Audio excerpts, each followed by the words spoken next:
This episode of the All About Nothing podcast is sponsored by Everplay Sports and Social's 11th Masters of Putt at Frankie's Fun Park on March 28th. Registration is open now through March 27th. Visit everplaysocial.com for details. The All About Nothing podcast may have language and content that isn't appropriate for some. Listener discretion is advised. Welcome, Nothingers, to the All About Nothing podcast. This is episode number 299. I am Barrett Gruber. No Zach this week. Please subscribe and share the show. Let's get all the new listeners we can. Please also consider supporting the show financially by visiting theallaboutnothing.com and becoming an official member and proudly calling yourself a true Nothinger. We'll have more details on that at the end of the show. If you can't do that, please give us a 5-star review, a like, and follow us across all of social media. You can find links at theallaboutnothing.com. Got an email this week that the nominating period for the Best of Columbia 2026 is coming up in a couple weeks. Based on the pricing sheets, looks like about $1,995 will get the Cairo Bros at Here for the Health that'll win this year. So let me be the first to congratulate them on their purchase of that trophy.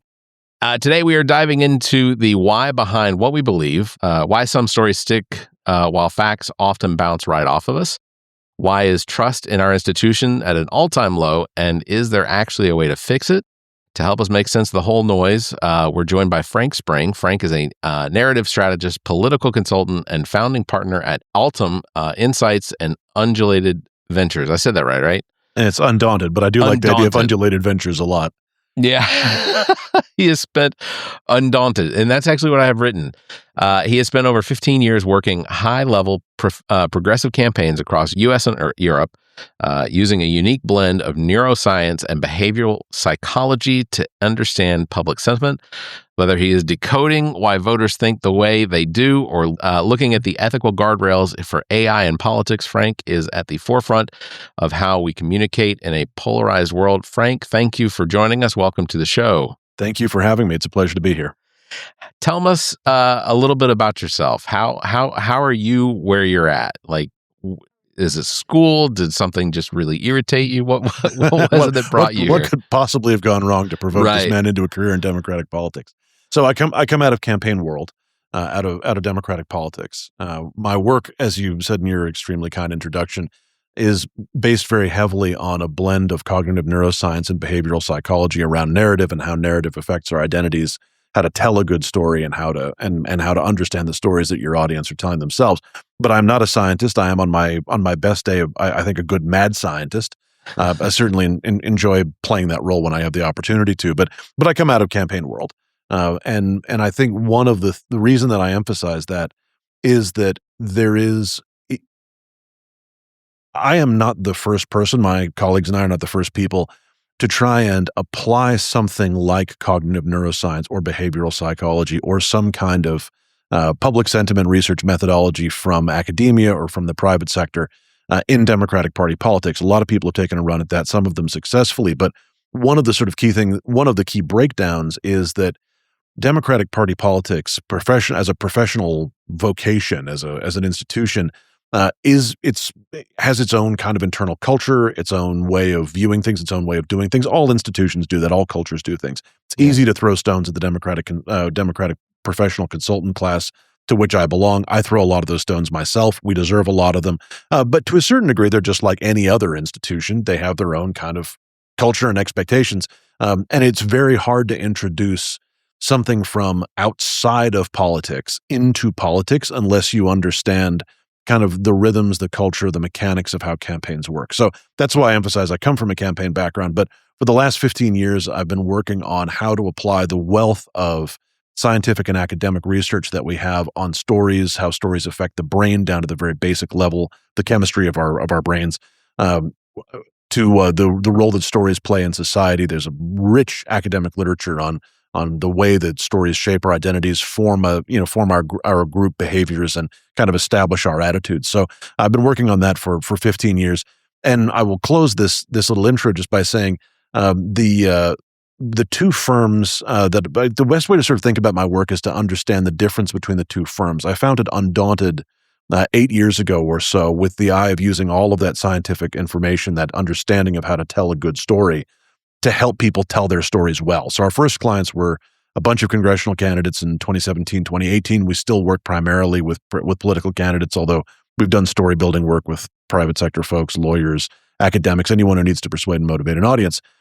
That same science can be used to understand the stories that our audiences are telling themselves, to shape their identities, to understand where they are in the world and what they're supposed to do about it. So that's where Altum comes in. Altum is the stories that people are telling themselves, and Undaunted is helping people tell their individual story to an audience they need to persuade or motivate. Okay. So was when it moved in, I guess, so from the perspective of being in politics, for the average person, what does it mean to talk about narrative design? What does that actually mean? How does it look different from like how someone just spins a message? That's a terrific question, because it speaks to the heart of a big cultural difference between the way that we approach narrative in politics and the way that I think a lot of the industry approaches narrative in politics. And again, I speak as one of these folks. I have certainly been guilty of what I think is an understandable but quite serious misunderstanding of what narrative is.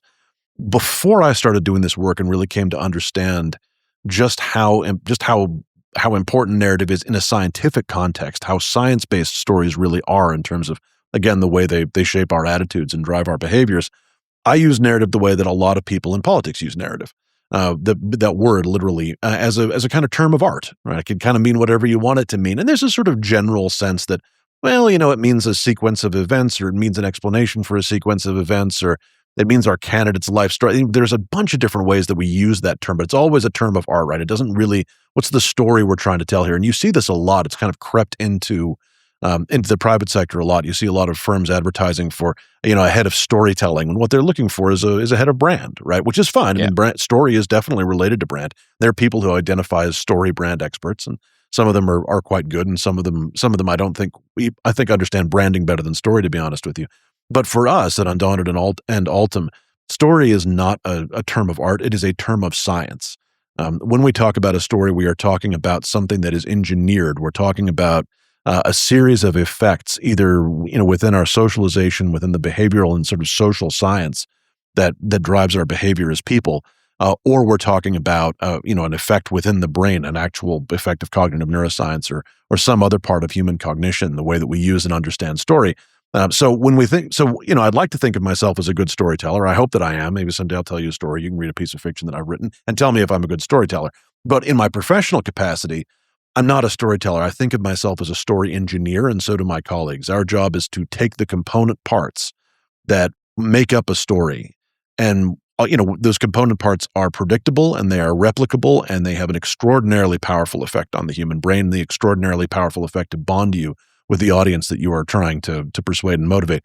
So our job is to help our clients understand the stories their audience are telling themselves, or to help them tell their story in a way that creates that bond and really meets their audience, speaking to them in the language of story, a language that they'll understand. So why is it that when candidates that or even the news or whatever, why is it that when they give actual facts, why is it that fact, that data fails to change someone's mind? And what is it about neuroscience that tells us about how we actually process all of that information? Sure. Facts are not nearly as sticky as stories. They're not. They do not lodge in the brain as powerfully as stories. Every culture in the world has a storytelling tradition, and the academic literature on stories is very clear. Stories play kind of three key purposes in essentially every society where stories are told, which again is everyone. The first thing is it makes important information more memorable. So if you want to tell, and this is a legacy we've been handed down for a very, very long time. There is an increasing understanding of how long we have been telling stories, and the kind of, there is a pretty good argument that we as a species have been telling stories for as long as we have had speech. I mean, it was one of the first things we started putting our speech capability to use for. And it is what we have found is, if you want someone to remember something as simple as don't go near a snake that has colors in this pattern, tell them a story about someone that was bitten by a snake and the consequence they faced for touching that snake. Sure. As opposed to just saying, ignore us, don't go near a snake like that. The data that, because in one case you are presenting simple data, and the other one you're telling a story. And what we find is stories actually activate different parts of the brain than simple information. I'll give you a very quick example of this, and I promise, to you and to your listeners, there will not be a quiz on this, but when you are simply exchanging information with one another, when we're just exactly what is happening right now, I'm speaking to you and to your listeners. The parts of your brain that are active right now are Wernicke's area and Broca's area. They're sort of two little dots right in the center of the brain, and one of them is decoding the language, actually kind of literally giving it meaning, and the other one is giving it context so it is kind of comprehensible and understandable. Those are the two parts of your brain that are active right now. Those are the two parts of your listeners' brains that are active as I'm talking. If I were to tell you a story, or if you were to be reading a story in a novel tonight, or watching television, or watching a movie, your brain would be experiencing a multi-cortex response, in which it would be the sort of internal fireworks display of different parts of the brain activating in sequence to plunge you a little bit, to create the sort of physical sensation of being in the story. It's called narrative transport. You create a little tiny waking dream of putting yourself in the story if you're super into the story. Mm-hmm. And that has and there are other related chemical effects to that. There are other other effects in the cortex. I teach a training on this that lasts for 90 minutes. I will not give you the benefit of all of that, or your listeners 90 full minutes on the brain, although as you can tell, I love talking about this stuff and I'd be glad to.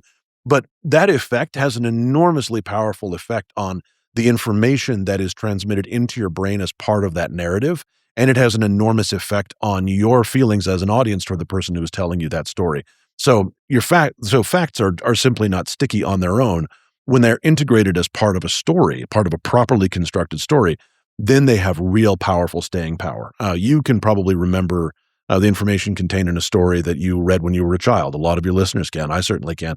I have forgotten the information contained in an article that I read this week. I've forgotten the information contained in an article that I read this morning. The brain just does not hang on to information in the same way that it hangs on to story. And a lot of that is the brain loves context. The human brain adores context. When new information comes in, if it knows what to do with that information, if it knows kind of how to process it, oh, I understand this, I understand the context for it, I understand how I'm supposed to feel about it, I understand what, if anything, I'm supposed to do with it. Brain absolutely adores that. Yeah. The brain hates information without context. If you present someone with a fact that they have to figure out what it means, the brain's natural inclination is just to stop thinking about it. I don't know what that is, and I don't want to deal with it. And stories are a kind of cognitive shortcut that we tell ourselves about our lives, the world around us, that help us understand what to do with all the information the world throws at us all day, every day.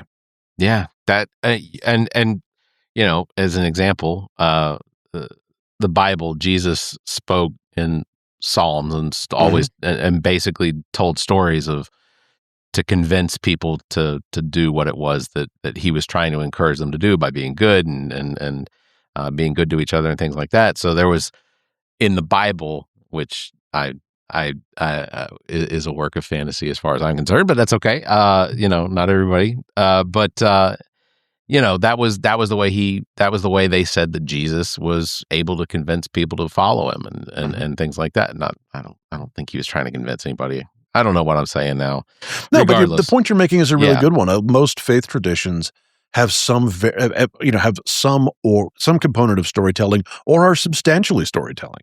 When we want someone to remember something, our most important messages, the things that we want someone to take away and really think about as part of their identity, really take in, we tell them stories. And often we're not even really aware that we're doing it, but that is very much what we're doing.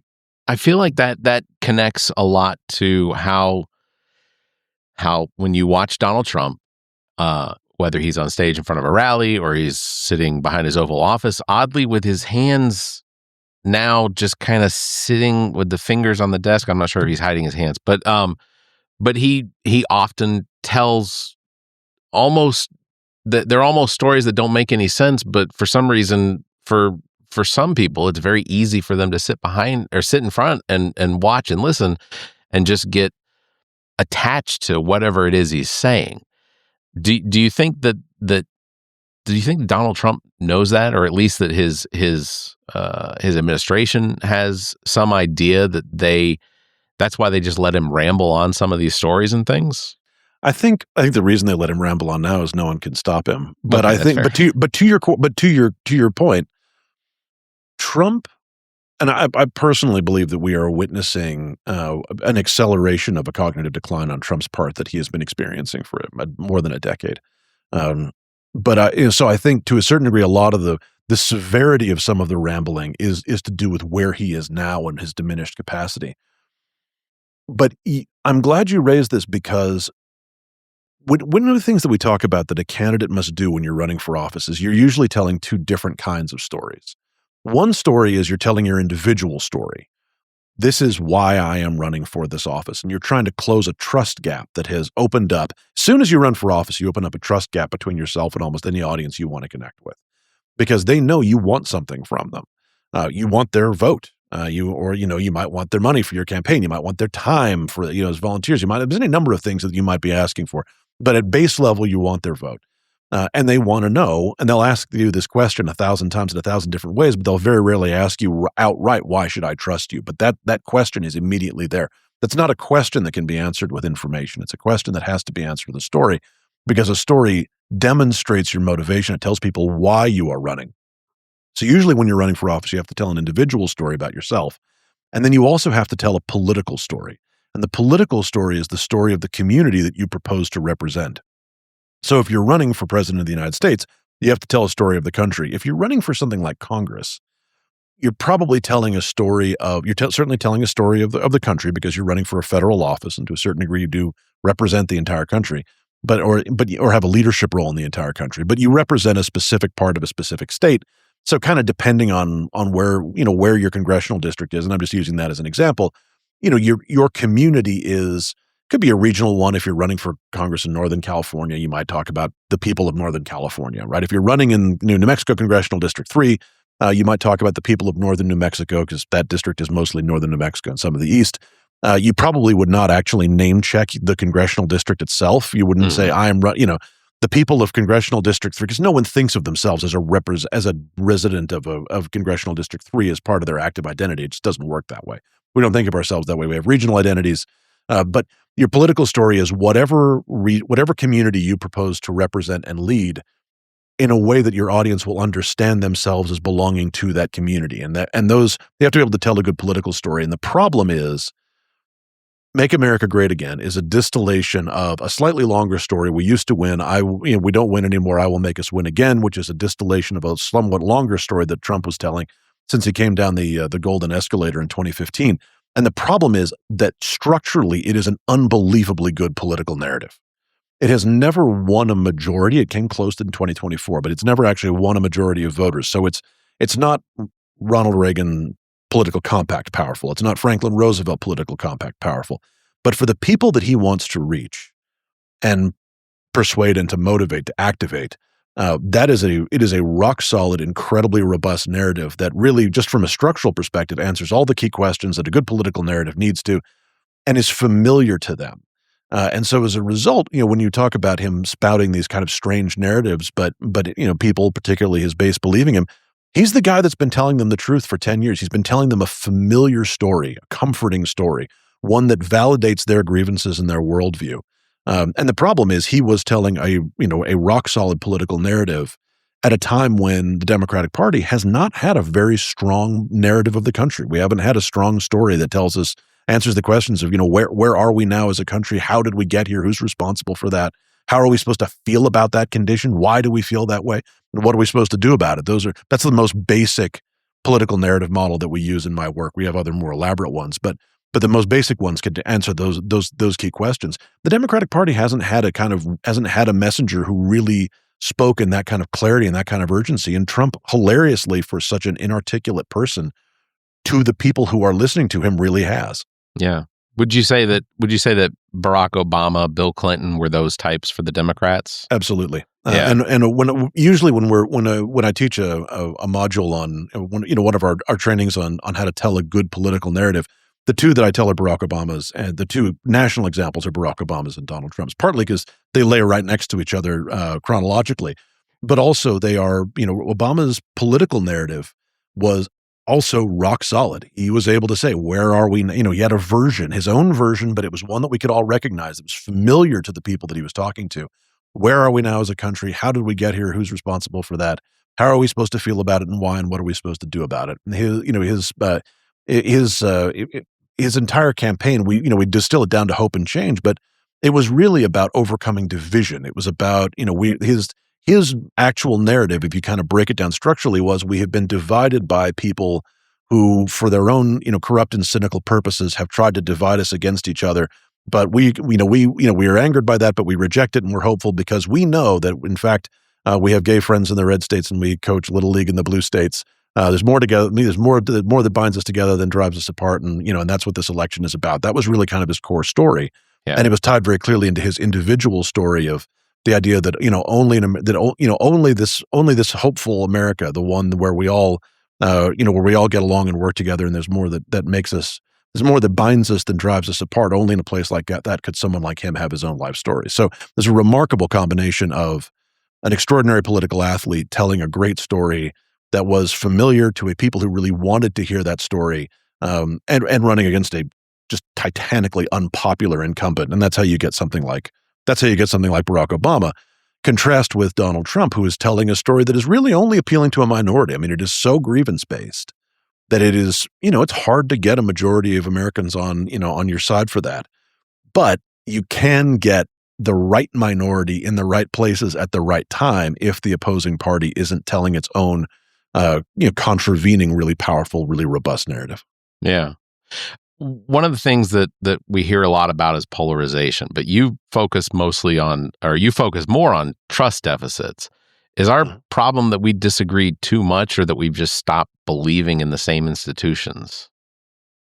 One of the things that I think is interesting about polarization now is that there is surprising overlap. And I can give you a few examples of this, including a study that we did on AI with rural voters in Nebraska last year in November and December of last year. But there is surprising overlap. They kind of, you hear about this in the sort of the horseshoe theory that if you go far enough right or far enough left, you'll come around and meet. And there is truth to that. And also I think that can be a little facile. But I think what we are seeing is actually kind of a strange breakdown in partisanship, in the sense that like there is more overlap between old right and old left than we thought. Because the new dividing line, I think, is trust in institutions. I think that actually is the next kind of fault line within politics. And you are seeing that within the Republican Party kind of already fought that one, and the people who didn't trust institutions won. Yeah. It's worth remembering that Donald Trump is 2-1 against Democratic presidential nominees and 15-0 against Republican candidates. For president. I mean, he's just seen off these huge numbers of Republican challengers. Once, not once but twice. He didn't have meaningful challengers in 2020. Although memory serves, he had one. But anyway, he's. He kind of represents and he became popular with his particular base because he was the one who was willing to get up next to a bunch of kind of institutionalist Republicans and say all of these people are idiots in exactly those terms. I don't know what they're talking about. I don't respect them. I don't like them, and I don't think we should pretend to. Which was a kind of extraordinary behavior for a presidential candidate. Yeah. But that was where his people were. They were sick of the same old thing, even though what they got certainly in Trump 1 was basically kind of warmed over 90s republicanism. But within the Democratic Party, I think we are going to see, I think the schism that has been, we've talked about it in kind of center versus leftist terms, but I think really it's a question of people who believe we just have to reclaim our institutions and use them the right way versus people that think the problem is the institutions themselves are in need of pretty radical reform. If they have led us to this spot, then what good were the institutions themselves? So I think that lack of trust and faith in the institutions is where a big contingent of right and left kind of meet, and I think that the parties are sorting themselves. Now, there's still a bunch of culture war stuff. There's still some, there's and this is really generationally coded as well. There's still a bunch of culture war stuff. There's still some old school big government, small government. But for the most part, I think it is actually, do we trust the system of government and capital and power that has been guiding us for the last 30 years, and we're 40 in the Reagan Compact, and we just want to retake power. We just want to retake those institutions and use them wisely, or do we think that if we seize hold of them, that they need to be broken down and significantly reformed? I think that really is kind of the coming, not partisan but very serious political schism, rather than just kind of left right. Yeah, sometimes it feels like between the two parties, and we had a conversation with a gentleman named Chad Peace recently, who is works for the Independent Voter Project. That it feels like the divide between Democrats and Republicans is becoming much further apart, but it isn't necessarily because the ideology is forcing people to go those distances, but you're finding more and more people are finding themselves frustrated with both parties, and they're filling in this gap of this independence. Now, there are I don't want to say extreme, but there are radical right, moderate independents, and then we have radical left independent leftists and progressives and things like that, which I tend to recognize that most of my opinions are very progressive, and I believe that the government, whatever shape, whatever level of government it is, that it works to the betterment of the people, and I continue to feel more and more like, with Reagan was supposed to be a small government. That was the type of Republicans that voted for Reagan, was the ones that wanted small government, stay out of our business. But then you find out that he was really a big government guy, because the trillions of dollars that were spent on trying to escalate while de-escalate a Cold War that had been going on for 30 years at the time, and and just a lot of the things that he did. But then they've convinced Republicans that he was that small government guy. Even talking to family members that voted, that older than I, that voted for Reagan, and are convinced, they're like, no, this guy was the small government. He wanted government, stay out of your business, and da da da. And it's like, but when you go and you look back at history, surveillance became extremely heightened during the 80s, especially on citizens here in the United States, because we're always looking for the communists in your neighborhood and things like that, and convincing people that they needed to watch out. And then all the way up to Bush, W. Bush, and the Patriot Act and things like that. So, but that divide between Democrats and Republicans just continues to get bigger, and it's created a lot of this polarization is what keeps creating more and more. How can political movements restore credibility with like skeptical or low information voters without sounding like they're pandering? Yeah, that is an extremely tough one, and you're right. And one of the things about small government, and the myth that Reagan told, the story that he was able to very effectively tell from the 1960s, when he was doing warm-ups for his gubernatorial and presidential races, to being president, kind of founding this new incarnation of the Republican Party, was this notion of small government as a kind of, in the libertarian sense, when really it just referred to deregulation. Because if you offer people, well, we're going to deregulate, but we are going to, live in your house in terms of understanding your politics and, policing you personally very carefully for having the wrong political beliefs or the wrong social beliefs, or, the wrong, loving the wrong person or whatever, any number of these sort of, other much significantly more intrusive, government applications that came about under Reagan. It's very hard to sell that. It is very easy to sell small government as a kind of libertarian ideal and then just execute it through deregulation. But to sort of get back to that kind of partisan question and how you can appeal to this large mass of people, because that is something we've seen in our own work over the last couple of years at Altum, has been that, when we talk about the parties and people who hold intact political identities, right and left, being far from each other, that is true. But what we are seeing is the number of people who strongly identify with either party is dwindling. That in fact, this is this sort of an exodus into an indeterminate middle of people that just don't feel like either party really speaks to them in some compelling way. One of the first things that we can do, and man with hammer sees nail. So full warning about that I'm a partner in a public sentiment research firm. So naturally, I would say first thing you have to do is you have to actively listen.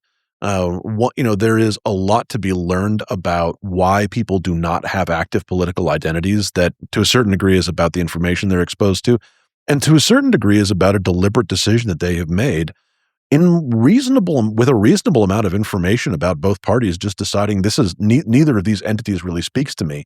And I think in substantial part, to get back to the other hammer that I'm constantly carrying around and the other nail that I see everywhere, that as a party, you are obliged to tell a story. You have to tell a good, compelling political story about what has happened to the country, an honest political story, one that rings true with a capital T, that reflects people's experience of what of their life, of their lifetime, where this country is, how it got here, who is responsible for that. The characters who are responsible for that have to be familiar archetypes. You can't introduce new villains. This is one of the problems that Republicans have had really since COVID, since the party has been substantially taken over by kind of, post-COVID fever swamps, the kind of Moms for Liberty, where a lot of the energy of the party was and of the Republican Party was in 2021.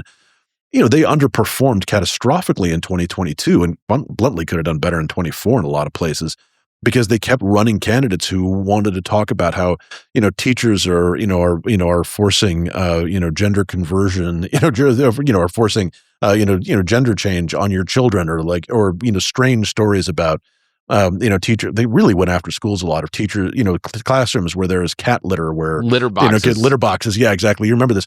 And you could see Senate, people running for U.S. Senate. Blake Masters in Arizona was talking about this stuff, and the voters just bounced right off it because it was totally unfamiliar. They hadn't spent any time thinking about that. That wasn't a familiar narrative. That wasn't a familiar character. They didn't know what that meant. Individual teachers, like the teacher at my school or the teachers in my schools, their favorability ratings are some of the most durable in the country. That is in spite of the right's attempt to undermine the popularity of teachers via conspiracy theories or attacking their unions, teachers are some of the most popular people in the country. So going after them as like the problem was a catastrophic misfire. Anyway, I bring all of this up to say, if you're going to tell a political narrative that is meant to appeal to a broad mass of people, the characters in that political narrative have to be familiar to them. They have to be comprehensible. They have to recognize the country that you are describing, understand the mechanisms by which you understand why the country is the way it is, understand who's responsible. And you have to be able to understand why they feel the way that they do. And I think this is, and validate that feeling. You don't necessarily have to share that feeling, but you have to be able to understand to articulate that you understand why they feel the way that they do. What value of theirs is affronted. And I think, in order that they would feel angry with the way the country is or betrayed, or angry with the way a political party is or betrayed by a political party. And, you can pander to people by trying to understand their material interests or understand their cultural interests and say, well, we're going to give you everything that you've wanted. We're going to take care of all of those things for you.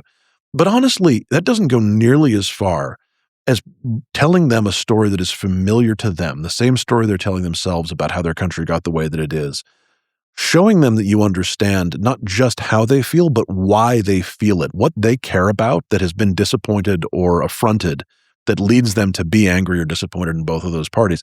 Then at that point, you can disagree with them.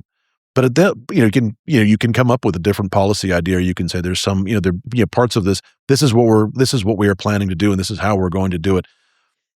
It's the story that you've told. That lets them know that you heard them out, that you respected them, that you're capable of showing empathy, that you're capable of demonstrating a degree of rapport and mutual interest. This is one of the reasons why someone like Zoran Mamdani doesn't just win a clear victory as mayor of New York, but has become within certain circles something of a national figure who tests better with independents and Republicans than a lot of people would like to admit. Yeah. Because although his positions are by the old left-right standard, pretty far left, would have been considered too far left to have built any kind of national popularity, any kind of national movement. Now, the truth is, it's the way he communicates, it's the story he told about New York, and kind of the way he conducts himself about what, the vibe, if you want to use that term, but the story that he told about the New York that used to be a place that used to be a place you loved to live, and then became just a place where people live because it was too expensive, and so we're going to kind of make New York lovable again. Yeah. There's something visceral and very powerful about that, and I think a lot of people feel about America that way. To be honest with you, I think that may be why people are responding so powerfully to Mamdani, is that it's a place that you can love to live in, but for a variety of reasons, it's getting tougher for a lot of people, and to kind of acknowledge that. And to acknowledge that feeling and to acknowledge the role the parties have played in allowing that to come to pass, You can do all of that without pandering to people and instead just showing them the respect they're owed, that you understand where they're coming from. Mamdani is so calculated without sounding calculated too. Yeah. And also his campaign wasn't focused on, it didn't come across as though it was focused on very broad issues. Like, one of the big things about his campaign was housing and the cost of housing, but he didn't use that as a broad sense. He focused in on, we're going to cap rent. We're going to stop, rent increases, which ultimately just feels like it plays perfectly into most voters that would potentially be able to vote for him being in the city of New York. So I think that's one of the things that the Democrats miss sometimes with how they present their campaigns, that sometimes they're not necessarily they're not focused on the issues that make the most sense to the single voters. It's that you try to encompass everyone as well as possible, but then you alienate some people that don't necessarily fit inside that bubble, where you could if you focused on this issue and this issue inside that bubble. So it's from you all's perspective, when a candidate employs you all, and I assume that you all use statistical data and things like that to assist the campaign in finding the direction that they need to go. But I assume that a candidate comes to you all already with the messages that they want to hit. Like if it was a local campaign for a state house here in my neighborhood, they would potentially come with infrastructure and, that they want to improve the infrastructure, the school. I live in South Carolina. Our roads are utter shit. And I am dumbfounded. And they've been this way ever since I moved here. I moved here in 2001. And they are by far the worst roads that I've seen in the country. Now, Mississippi aside, but they are awful. And all of the candidates run on the same thing, that I'm gonna, for at least for the state house, we're gonna improve the infrastructure. We're gonna pretty up the neighborhoods. We're gonna make everything better. And then they don't, because then they get into office and then they fight things like litter boxes in schools and you send your kids to public school. We want to make sure that the teachers aren't trying to convince them that they need to be that they need to be another gender. Or they're constantly talking about sex education with kids, and it's like I hear all of these things, and I am in disbelief, because I know teachers, I know politicians that also express those same messages, and it's just it just comes off as like this is so not factual. That there is, what you mentioned, the cat litter boxes, and we had that happen here in South Carolina. That I can't remember. I think he's a House rep, but I'm pretty sure it was Billy Garrett, if I remember correctly. But he, on the floor or in a committee, talked about how they had cat litter boxes for children, and they were convincing them to be cats and whatever, and they were allowing this. So I called the school district in that he was speaking of, and I called them and I said, look, I do this podcast. I'd really be interested to see if someone from the school district could come on the show and defend themselves and say that they're not doing this. And while they wouldn't come on the show, they did say, we have no teachers in our school district that are allowing cat litter boxes. Like, first of all, you can't allow, even if you had cats in the classroom, you can't allow for a cat litter box to be there, because cat litter just traps the ammonia and you're going to make children sick. So you can't do that. And I said, okay, would you mind if I called any of the schools and just asked the principal specifically, because they're at a closer level. The potential is that if there is something like going on, then maybe they might, So I called several of the schools. I talked to 4 principals at between 2 high schools and a middle school and elementary schools, and none of them had any of this going on. So I asked, where would this representative get this story? And it was created from another story that was that was created in a state where it wasn't going on either. And it's just noise. Like, that's all it is. And but people become attached to it. It's like it's the same as the narrative of boys playing in girls' sports.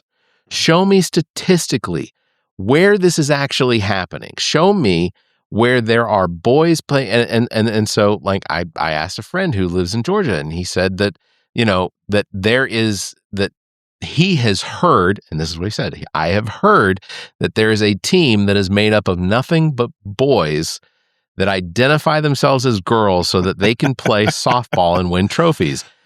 What team is this? Right. I need to talk to this coach. Like, but it doesn't exist. It's not going on. Sure. But people believe it. And or at least enough of the right people believe it. It's confounding to me. And people didn't used to be like this, or at least I don't think they did. I'm going to push back on you a little bit. Conspiracy theory and kookery have been are a long-standing part of the American political tradition. Okay, but it used to not. But it didn't spread as quickly. It tended to be more localized. And it's worth thinking about this. It's worth putting in a historical context. If you go back and look at the politics of this country in, say, the 1920s, I mean, being an outright anti-Semite, being an explicit anti-Semite, on the basis of kind of protocols of elders of Zion style anti-Semitism, like that kind of belief, was I wouldn't describe it as a mainstream political position, but it would not have been considered a fringe political position. People were running for statewide office on the Klan ticket in the 1920s. So, I mean, just sort of general, like, weird conspiracy thinking was very much the order of the day. And it's not a new feature in American politics. But you're right in the sense that social media has given it a life that we could not have predicted, and an energy that we could not have predicted, and it has directly led, incidentally, to the political culture. I was just talking to a group of people about this last week who are concerned. They work with and around books, and suddenly they are on the political firing line because they work with and around books. They've never expected to have to be political actors, but as Bismarck said, you may not be interested in politics, but politics is interested in you. And the problem is that MAGA as a political tendency has a lot it inherited a lot from Reagan republicanism. It inherited even more from Gingrich republicanism. But it is a superheated product of the 90s culture wars and social media, which requires, and this is the social media component, this is where you're right that this is something a little bit new and different. It requires constant performance of its grievance. MAGA can't survive you cannot be a full-fledged member of MAGA unless you are performing your anger and your grievance for an audience pretty much all the time. It's very hard to belong to that political movement without that degree of performance. And that is new, and that is a social media phenomenon. So it's one thing to believe a bunch of, there have always been people who believed weird stuff about the schools or whatever. I can give you an example that, my father's from a small farming and ranching community in West Texas. And by virtue of the way that the school cafeteria lunch plan worked, there was always one day where they would be served, beans for lunch, right? There'd be beef or, chicken for everything else, pork, but there was always one day of the week where they'd just be served beans. One day that day fell on a Friday, and this was in the 1950s. And, I'm wrong about this. The date is very important. It was 1961. And the local, the local wise folks put their heads together and realized that what had happened was the Catholic in the White House had called in to this school district in West Texas and given the order that meat was not to be served on a Friday. And so they determined that not only would meat be served that Friday, but that beans would never be served on a Friday again.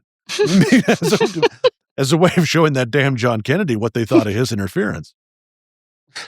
This is long before the internet, right? We've been doing this stuff for a long time, but it hasn't had the same virality, it hasn't the same consistency, and it hasn't had the same absolute requirement of constant public performance, which is what sets MAGA apart from that kind of replacement level John Birch nonsense that the Republican Party used to be up to in the 1950s and 60s. Oh, you mentioned social media, so I'll ask, you want to talk about a little bit about AI? Sure. Yeah, let's talk about it. Actually, I would love to talk about AI. We did a study. This is the Nebraska study that we did. That I'd like to tell your listeners about a little bit, because I think it's a good example of the way some of those partisan identities might be broken down. So we did a study. We at Altum, we are methodology agnostic in the way that we gather information. We are very much a qualitative research firm, so we are not statisticians. But we have a few. Ultimately, we take information from a variety of sources, and then we use it to feed our narrative models. And I mentioned the 5.1 that we used earlier, where we have to answer the sort of very straightforward questions of, where is our community now, and how did it get here? How are we supposed to feel about that, and why, and what do we do? It's a basic 5-point model for building a reasonably robust political narrative. We have a 9-point model we use other stuff. But we draw our information from a number of sources. That said, we have a couple of methodologies that we come back to again and again because we really like them. One of them, and I won't spend a ton of time on this, but just to give you a sense of kind of the scale and depth of what we're talking about here. It's a small group study. This one in Nebraska was, I think, 28 or 29 people that we talked to. So it was small. We convened them digitally. They didn't see each other. It wasn't like a focus group. They never interacted with each other, and they never interacted with us directly. So every day they would log on to a digital platform, and they would perform a series of tasks for us, which was almost always to record videos in answer to questions. Sometimes we ask people to write stuff. Sometimes we ask them to pull images from wherever they can find them that they associate with a specific idea. There are a number of things that we might ask them to do. But the modal thing is always, here are some questions. Please record yourself talking about them. And what we really want to do there is we want to see not just what people think, but how they talk about that. Because how they talk about it, the kind of language choice that they use, the way that they, the way that they pull different concepts together, the kind of metaphors they use, all of that is really important to sort of understanding the motivation behind what they think, which is the big difference between the work that we do and, for example, a poll. We work with pollsters. I like pollsters. Pollsters have a very important role to play in the political ecosystem, but they're often asked to do things that polls really aren't designed to do. A poll is designed to tell you what people are thinking at the time the poll was asked. That's all it is designed for. And they are, in fact, actually, I think, pretty imperfect instruments, pretty bad instruments for telling you why people think what they think, which makes it really hard to predict what people might think next, or to kind of understand, which is ultimately where all this comes back to. This is, our view is where, those attitudes, why people think what they think, all comes down to the stories that they tell themselves. Yeah, so a poll is a snapshot at that moment too. Exactly. Yeah, exactly. So we pulled together this panel of rural Nebraskans, and I'm happy to talk about why we chose rural and why we chose Nebraskans. But the project that we set out to do with them was we wanted to do what we would call a political ethnography. So forgive me, I will say this is they log onto this platform usually once a day for about 4 days, and ultimately what we gather out of this thing is some, dozens of hours, 80, 90 hours worth of material for these folks. So it's basically like doing a long interview with them that's chopped up over 4 days. So, when we do a political ethnography, we don't go to them to ask a specific issue. We're not going to them to talk about, I don't know, we did an issue specific study in January of 2024 with Montanans where we wanted to find out what they thought about democracy. We did one with with Gen Z Latinos during 2024 as well. Actually, that focused a lot on housing.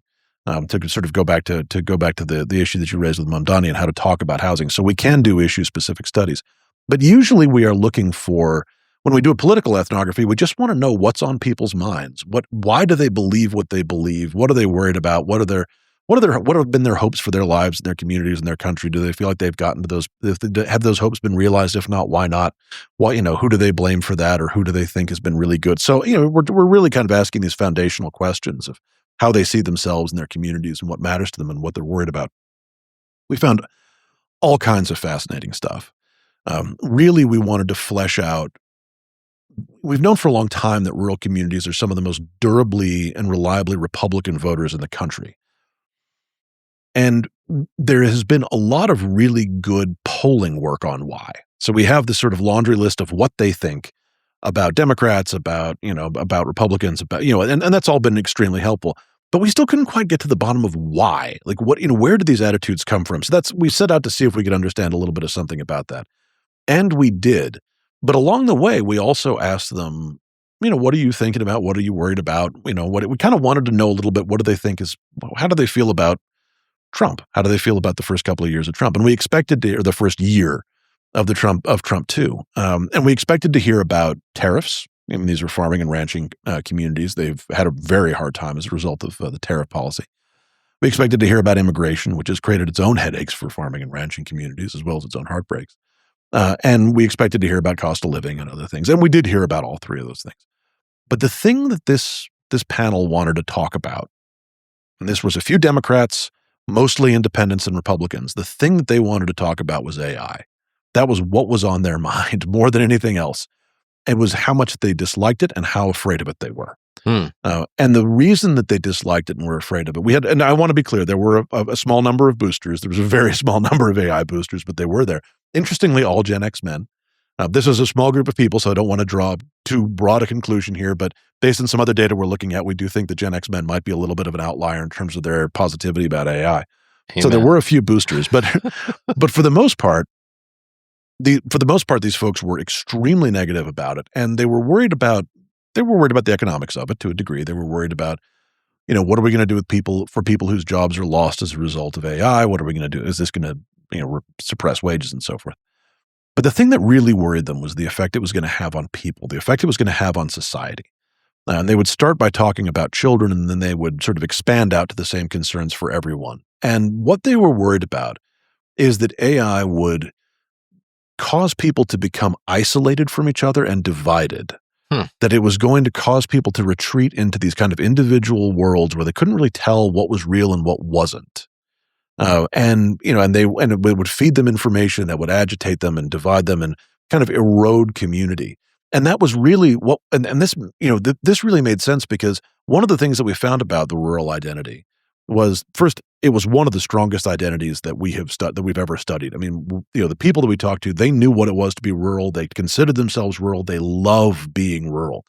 They would talk at length about the drawbacks of living a rural life, difficulty of getting to medical care, difficulty of getting to commercial shopping, there's some really heartbreaking stuff too about, what happens when industry comes to a town and then suddenly leaves the town, and the town sort of dries up and blows away. Depopulation, all of this kind of this was not a Pollyanna story for them. These are people living real lives, but they loved the rural way of life. And the thing that came up again and again was that sense of connection. That, that when they lived in smaller communities, they knew each other, right? These people don't just know their neighbors, they talk to their neighbors. Yeah. When they go to town when they go to a business, they know the person who works there, know the person who runs it. When they talk to the parent, to the other parents of their kids in school, right? Like they are known and they know, and everyone in their sort of telling in this kind of ideal version of this, which, is a version of the actual lived experience. People treat each other with respect. They know each other and they respect each other. And the sense, I think, of AI was, this is going to cause you to know each other less, and to respect each other less, because we'll just be fed agitating unrealistic slop. And then they were worried that it would erode people's ability to think independently. And being an independent of thought was very important to them as a sort of a character trait. That it would erode skills, and they really believed in having skills and being independent and being able to kind of take care of yourself. And that was all of that stuff. So if you sort of think about it, AI, even AI, when it's functioning correctly, what it's promised to do, runs kind of directly against the core values of this entire community. And my guess is that if we took this study up, and we're hoping to do this later this year, if we take this up with urban and suburban and exurban voters, we will find some significant differences, I think. But my guess is that probably we will find that same apprehension about a loss of connection to real people, a lack of accountability, because an AI can be trained to be respectful to you, but it can't ever actually be respectful. It just mimics it, right?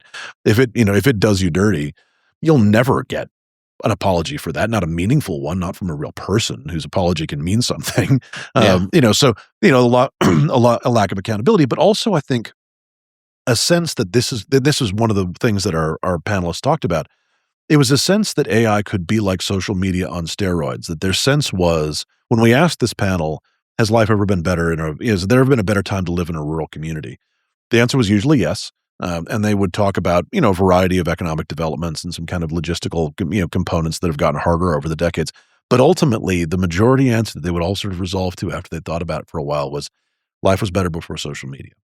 And they really sort of feel, and these weren't technophobes, they would talk about the value of technology connecting them to distant people whom they love they wouldn't otherwise be able to talk to as often, the importance of new tech in agriculture, It can improve your margins. And as anyone who's spent any time around the agribusiness knows, anything you can do to improve the margin there is going to be very, very welcome.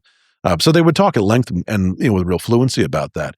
But the sense was social media has been a real blight, that it was supposed to connect people, and it already was drawing people away, causing people to sort of spend time in Facebook holes or, not actually being around real people, having real experiences, and that it was making us disrespectful to each other and uncivil to each other, which again is a huge problem for this community. They really dislike disrespect. They're very important to be respectful to each other.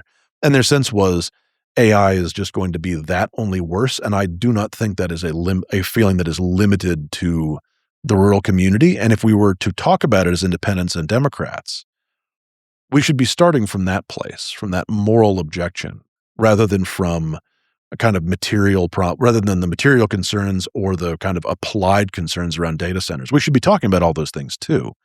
But the core of this, where we can actually build some commonality and show a shared value with conservative voters, particularly conservative rural voters, for the first time in generations, be able to show we care about the same thing that you do in the same way that you care about it, has to start from that moral argument about we need to regulate AI and protect ourselves from AI, because there are things about our interpersonal human relationships that this threatens that it cannot be allowed to harm.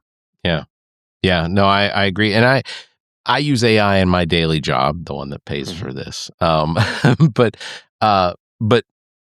I use AI as a resource to assist in creating specific coding and I use it from a technological standpoint where I'm not communicating, because I think that's a lot of the difference between what AI being used as a tool rather than AI becoming a tool. But I say that in the sense that people creating these deep fake videos and pictures and things like that. And I do fear that, because I think that there are people out there that see something that's created by, say, Gemini, and they don't see the little emblem in the bottom of the picture because they just overlook it, and they believe that what they've seen is true.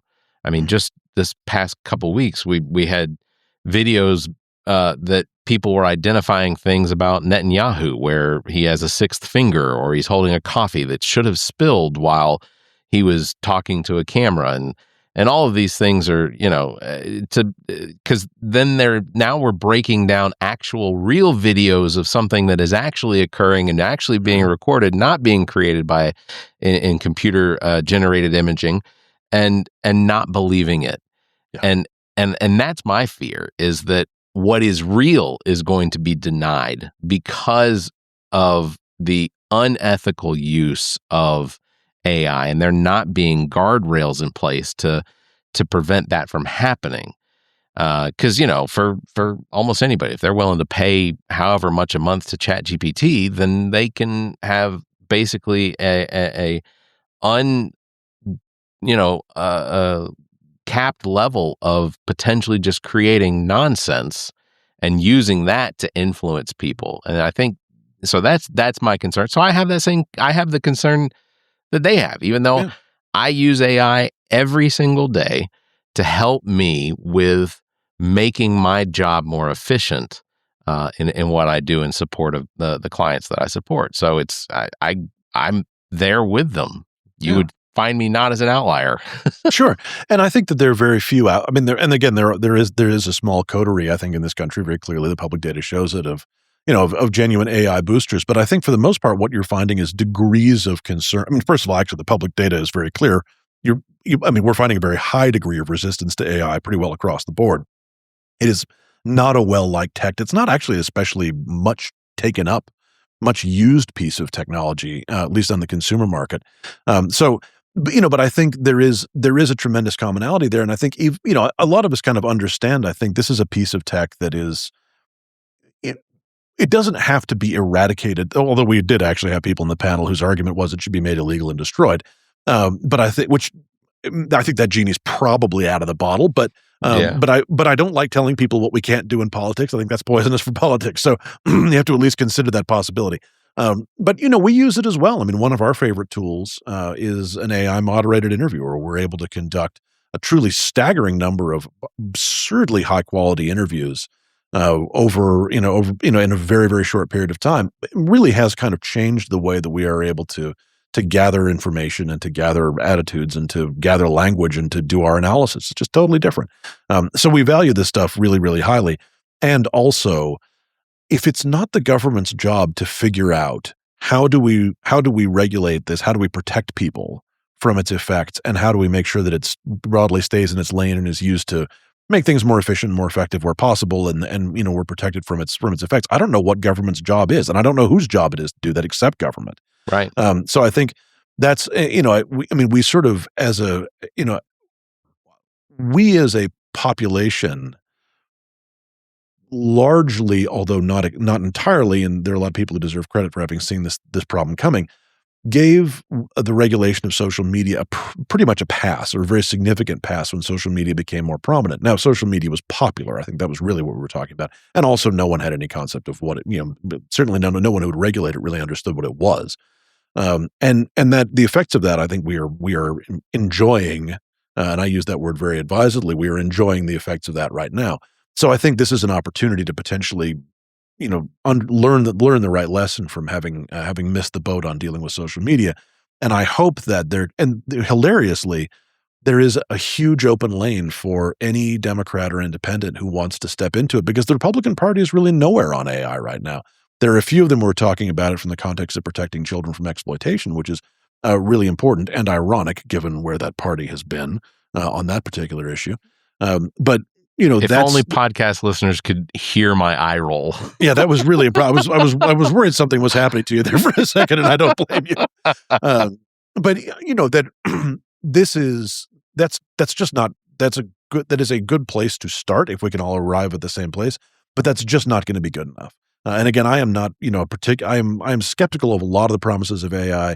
I am not an AI opponent in and of itself, but there is the opportunity to build a nonpartisan coalition and to help resort politics in the way that it needs to be to help build something together. I think can really begin on this issue of, this is a very big, very powerful, very powerful set of tech firms, most of whom I think are, if their business plans were allowed to go on unimpeded, would do so to the great detriment of society. The government is our government. It doesn't belong to them. It belongs to us. Right, left, and center. We can all see this. We can all see the necessity for it, and we can all come together to do something about it and to reclaim government as our tool, not just something that we elect so it can tell us what it can't do. I think there's a real opportunity here, and my hope is that we will see not just candidates and leaders, but activists, the people who actually make the parties what they are, understanding that and organizing on that principle. Yeah. If a campaign came to you today and wanted to use AI for their campaign, what's the first red flag that you'd tell them to watch out for? I would tell them that AI. First of all, it would depend on what they wanted to use AI for, because there are a few applications for it. But if their argument was, we're going to use AI to generate some kind of message, that is a catastrophe, because ultimately figuring out the right thing to say, the right image to show, that explains something as visceral and as powerful as why you should why someone should trust you. How on earth could you possibly outsource that to something that isn't even human? Right. All it will be able to do, and this is basically, for some tasks, AI is great because all it can do is it can tell at the moment, and probably forever in some version of this, all it can do is tell what the right answer to a question sounds like. Not what the right answer is. That requires judgment that no AI has there's no reason to believe AI will ever be capable of it. It'll get better and better and better at figuring out what the right answer sounds like, but it will never actually be able to exercise the judgment to know what the right answer is. Yeah. And the thing is, if you're not willing to go to voters, having said, I have done the work and I know what the right answer is, then what the hell are you running for office for? Yeah. What game do you think you're playing? Yeah. It's disrespectful. You're wasting everyone's time. Fortunately, I think a lot of campaigns have figured that out. So we haven't run across that particular problem. Yeah, I was going to say, I would say that there's a lot of, and this isn't, I'm not just party picking, but there are a lot of Republicans that when they give their message or what it is, it feels like they're regurgitating something that ChatGPT gave them, just based on the message, based on the context of the message, things like that. It feels like it was created on a computer screen, and that's, look, we only have a couple minutes left. If I can hold you for another minute or so, Sure. I wanted to talk about, you've done work on both sides of the Atlantic. What is it about European progressive movements that's doing better than the ones here in the United States? I want to highlight one European progressive movement that I think is durably doing so, because they're struggling over there too. Sure. We do see in a sort of a good and some of the successes that left of center parties over there have enjoyed recently are turning out to be kind of ephemeral. I mean, the British Labour Party is a really good example of that. They won one of the largest electoral victories in the history of Britain, in 2024, and it was this. It was huge. It was certainly one of the biggest in generation. They are this is the one where they called for an election, or because I guess that's kind of the way that the British government works, is sometimes they'll call for an election. Is this the one where the conservative side thought that by calling for the election that they were going to do better, and then it just obliterated them? A little bit. They were trying to time it, but there also is there's a set period of time in which you have to call an election. Okay. So if you haven't called an election by a certain time, it just happens. So governments occasionally will say, okay, we're going to take our shot now. And sometimes that can work to great effect. This one, the conservatives kind of knew they were going to lose. They thought they might have a chance at calling they called it a little bit earlier than they had to, in the thinking that maybe they had some momentum, and they were just completely destroyed. But there was nothing that could be done to save them, right? It had been 14 years of just horrific and catastrophically unpopular government. So there's nothing to be done there. But the British Labour Party is really struggling right now. They are facing something of an existential crisis. But I want to tell you, but I didn't come here I don't want to come on and tell your listeners ghost stories about the problems of progressive parties across the Atlantic. I want to highlight Labor and contrast it with the left of center government of Pedro Sanchez in Spain, which is the only incumbent government to survive the election after COVID. COVID and the inflationary effects of COVID undid governments of all kinds all over the world. And Sanchez's government survived. And the reason his government survived is that he took the most radical possible steps with the least respect for institutional restraint. You have a gander at the Spanish government's response to COVID in terms of particularly dealing with cost of living. It was quite strong. The price caps, government getting hugely involved in markets to keep prices down. There's certainly direct payments to citizens as well, but mostly he went at it from a cost perspective. That we are going to pay we're going to pay what we need to pay in order to keep the cost down for consumers, for regular citizens, so they don't have to pay too much for stuff right now. And if there are kind of long-standing institutional roadblocks to that, then those can go straight to hell. And it was a really, he is still in power today. The only government, I believe, in Europe to have survived through the COVID period and to still be in power now. And I think that is a good lesson. And it wasn't just that, but Sanchez he's been a good storyteller, to be honest with you. He has had, I think, a very sort of clear vision of what it's supposed to feel like to live in Spain, which is a really interesting. I did some work on a project that had a Spain component of it fairly recently, and one of the big challenges there is you have a big chunk of the population that just don't consider themselves Spanish at all, and so it's a really kind of interesting thing to tell a national narrative for people that are just like, I don't belong to that nation. I don't know what you're talking about, but he's telling he has a very visceral way of talking about what it's supposed to feel like when you live in Spain. What life is meant to be like. And Lula in Brazil is very similar in this way. When he ran for president against Bolsonaro, he talked about the Brazilian right to gather on a Friday afternoon in the street for a steak and a beer. And he would sort of paint this picture of what is it that we're fighting for? Why do we do what we do? What do we care about? What do we enjoy as a people? What is of value to us?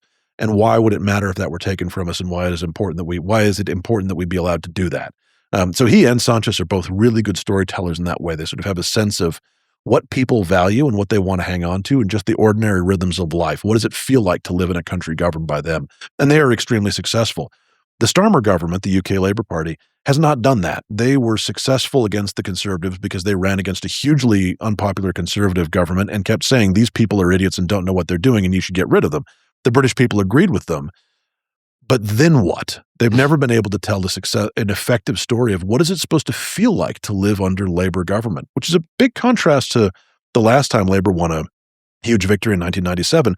You knew what it was supposed to feel like. I'm dating myself here a little bit, but you knew what it was supposed to feel like in Britain. No, I know after who that Tony was. Blair won. You knew Tony what it was Blair, supposed to feel yeah. like in New Labour. It was supposed to feel energetic, cool Britannia. There was supposed to be things were supposed to be brighter and happier and lighter Free and trade. looser and freer.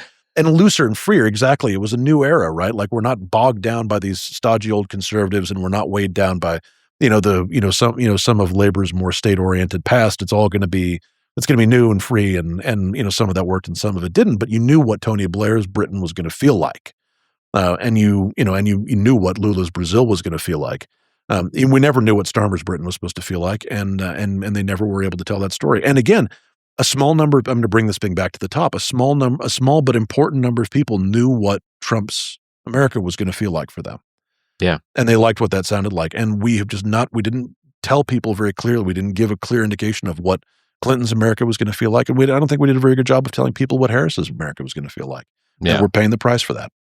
And I'll get to my last question in a second, but just had Harris won, had Harris been given enough time to actually campaign? Because I'm firmly of the belief that I think that, especially between Trump and Harris, that Harris, for me, was the better candidate. If Harris had the opportunity to actually run a full campaign, Biden had stepped out in 2023 and not told Al Roker that he was going to run. Do you think that Harris would have potentially been able to have developed a campaign that would have potentially been victorious, or was the writing on the wall? Was Trump just bound for success again? It makes me throw up in my mouth a little bit. Yeah, it's not a fun thing to think about, is it? The challenge that she would have had, and I freely can. I mean, it wasn't that close an election. It also was not a wipeout. So having an opportunity to build and run a proper campaign, would she have had a better chance? Absolutely, right? You come into the game down 17, late in the fourth. Could you ever have beaten the other team? I don't know, but you're certainly not going to do it then. Yeah. But the challenge that I think she would have faced is that ultimately this was going to come down to two mutually exclusive approaches. One of which was trying to appeal to the sliver of conservative independents and soft Republicans that you might be able to peel away from Trump by making a kind of characterological argument against the guy, that he's dangerous, that it's kind of on a kind of national security and a norms basis, right? That he doesn't respect the norms of the United States, and he is a national security threat. That kind of runs, and to do that, you bring in people like Liz Cheney and other Republicans who can serve as your ambassadors. That runs directly into your need to draw a clear line within your own party from that entire era of building a Democratic Party that was dependent upon bringing over Republicans who had a kind of a character-based objection to the Republican that their party was running. And I don't know that was sustainable. I don't think the party was. I think that and this is not even about her or her judgment. We can, talk about that as well. But I think for the most part that the structural disadvantage the Democratic Party had going into that race was we were just beginning to understand that distinction between, are you an institutionalist or are you an institutional reformer revolutionary? And I think that we are sorting ourselves as a party very clearly toward the reformer revolutionary category. But at the time, I think she would have been forced to have made that call in real time. I don't know which one would have won, and I don't know which one she would have made, but I think the mere act of having to make that choice might have broken any presidential campaign. Yeah. I still have this visceral belief that makes me sick to my stomach, but even in the Democratic Party, sometimes I feel like, based on the results of Clinton's campaign and based on the results of Harris's campaign, that there are still a lot of men, even in the Democratic Party, that just don't see a woman being president. I don't know. I've not looked at the polls because I don't want to upset myself, but it just, it feels like that. I hear people say things like, well, maybe we just weren't ready. And it's like, if you already have that in your mind, then how many other people have you potentially said that to unprompted that have led that potentially just led them to not show up to the polls? I mean, we saw devastating losses here in South Carolina. Republicans flipped several seats that were Democratic strongholds, as far as their districts, and just up in smoke because nobody showed up. And that made it that to me is one of my fears. But I really, really appreciate you being on the show. Last thing I want to ask, you are a native New Mexican. That is correct. Do you participate in the daily green chili ritual? I eat green chili. I eat green or red chili pretty much every day. I can't remember the last time I missed it. Does it contribute into your focus and strategic thinking? Absolutely. I suffer without it. I suffer terribly. I take powdered chili with me when I travel for any period of time, so I can make a little sauce. There's something. I'm convinced, and this may be just me, articulating something that's pretty close to sort of base witchcraft. But I'm convinced that there's just like it is what is good for me, and if I don't have it, then something terrible will happen. I'm a lesser person, certainly a lesser professional without it. I get it. I enjoyed. Maybe I'll have to send you a vial and see if you'll send me some of the chili powder that you have there, because I see Gladly. people on the internet talk about it, and it seems to clear it up for them. Yep, it's part of our identity. It's who we are. Well, Frank, thank you very much for being on the All About Nothing podcast with me again. Frank with Altum Insight and Undaunted Ventures. Gotta write that time. Really appreciate it. You know what? I do have one last question, just real quick. What is the current body count of the number of successful campaigns that you all have had over these 15 years? The body count of successful, like our record over the last 15. Yeah. So we haven't all been working together over the last 15. Altum is quite young. Undaunted's only 8 years old. Altum, most of our clients are happy, but a lot of them were in Democratic causes in 2024, so the numbers there aren't so great. Undaunted is we're over. I don't have the count, but we're over 500. That's fantastic. For people who use our stories versus people who don't. Yeah. Is there any way that it is campaign season? We literally have campaign candidates that are registering to run here in South Carolina. How can they get a hold of you all if they would like to potentially become a client? Sure. The easy way to, you can find me at, so Undaunted is theundaunted.co. Any of your listeners can go theundaunted, all one word, .co. And Altum is altum-insight.com. So if you want to know what your audience is thinking, go to Altum. If you want to be able to tell your story well, go to theundaunted.co. Or you can find me on Blue Sky, Frank A. Spring, all one word. I don't post about this stuff very often. I mostly post nonsense because I think that's what social media is for. But occasionally I do talk about this stuff as well. So you can find me there. You're right. That is what social media is for. Unfortunately, it has been taken control of in a lot of ways. So, well, Frank, really, again, appreciate it. Check show notes for links to check out Undaunted and Altum because I think it's going to be important. All right. Well, Frank, again, thank you very much. That's going to do it for this episode, number 299. Links to all of our past episodes, podcast platforms, merchandise, and social media are available on our webpage, theallaboutnothing.com. And if you think our financial model of giving away free content and entertainment is silly and you're in the giving mood, why not become an official member and support the show? Members get early access to this episode as well as exclusive content. Visit members.theallaboutnothing.com or find a link on our webpage. You can also give a one-time donation through the same link. If you'd like to be a part of the show, you can call and leave us a message, 803-672-0533. You can email the show at theallaboutnothing.com, or you can join our Discord server. You can find links there on the webpage.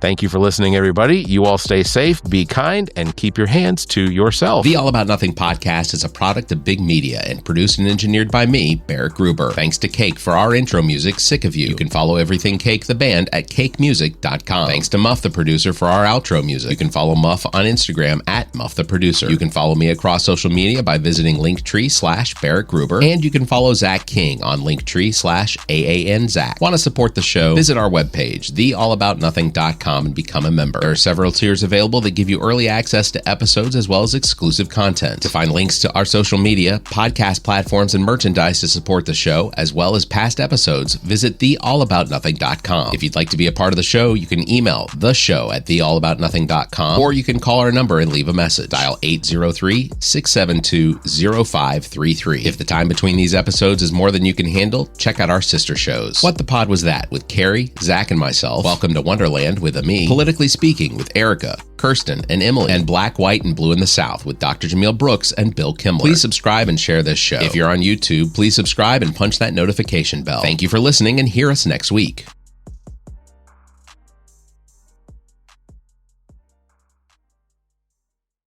The preceding podcast is solely owned by the host or hosts and is distributed by Big Media, LLC. Copyright 2026.